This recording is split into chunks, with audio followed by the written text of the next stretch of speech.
Hi guys, so I'm coming to you with a how to maintain your eyebrows. So we all know when you've had your eyebrows done and it's a couple of weeks afterwards and they're bushy and you start to see hairs out of place. Well, there is a solution to this problem. If you just maintain your eyebrows and keep them well manicured and plucked after you get them done, you won't have to worry about going to the waxer or the threader every couple of weeks. So what I do, I just take a spoolie and I brush my eyebrows kind of the way that I like them to be shaped. And I have naturally arched eyebrows. I actually call them McDonald arches because when I was a baby, they're a lot thicker than this. Well, not too much thicker, but definitely a lot fuller. And just imagine a little baby with like nicely arched eyebrows. Crazy. But I love them.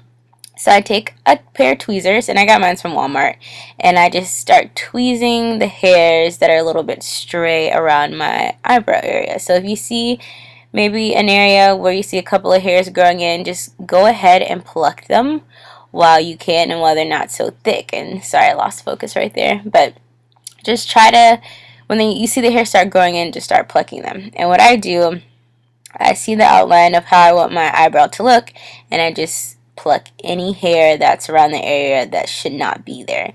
So as you can tell, I get kind of close to where the arch of my eyebrow is, and I just take another spoolie and I comb out the area just to make sure I haven't left any hairs out. And as you can tell, they're a little bit still laying around underneath.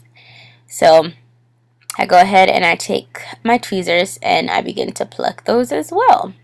And I try the best way to pluck your eyebrows to reduce a lot of pain.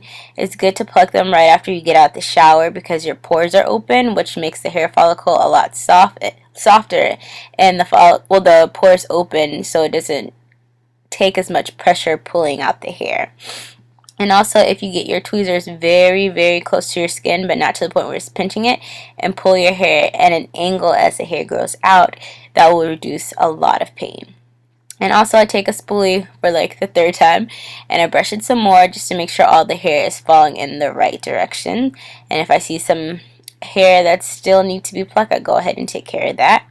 And with me, I like my eyebrows to look as natural as possible, so I don't pluck the hair on top. And I do have a ton of little baby hairs above my eyebrows, but I just keep them to make my hair look a lot natural.